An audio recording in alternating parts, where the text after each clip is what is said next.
তো বন্ধুরা, চলো আজকে আমরা আইসিটি সংখ্যা পদ্ধতি নিয়ে শিখব। সংখ্যা পদ্ধতির বেসিক। সংখ্যা পদ্ধতি সংখ্যা পদ্ধতি 4 প্রকার, ঠিক আছে। একটা হচ্ছে দশমিক, বাইনারি, অক্টাল, এটা হচ্ছে হেক্সাডেসিমাল।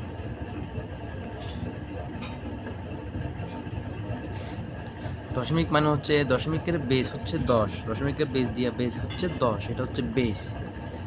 বাইনারির বেস হচ্ছে 2, তারপর অক্টালের বেস হচ্ছে 8, হেক্সাডেসিমাল হচ্ছে 16, ঠিক আছে। এখন দশমিককে আমরা প্রকাশ করব। 10 মানে হচ্ছে 0, 1, 2, 3 এইভাবে গিয়ে 9 পর্যন্ত হচ্ছে মোট 10টা, ঠিক আছে। তারপর বাইনারি দেখো, বাইনারি হচ্ছে 2, 2 মানে হচ্ছে 0 আর 1, এখানে অন্য কোনো মান হবে না।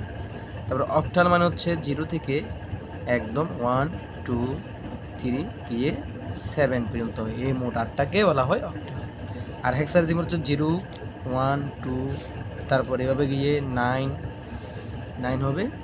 তারপর 10কে ধরা হয় এ, 11কে ধরা হয় বি, 12কে ধরবা সি, 13কে ধরবা ডি, 14কে ধরবো ই, 15কে ধরবো এফ। আজকে এতটুকু। নেক্সট ডে আমরা এগুলো অঙ্ক নিয়ে আলোচনা করব, ঠিক আছে।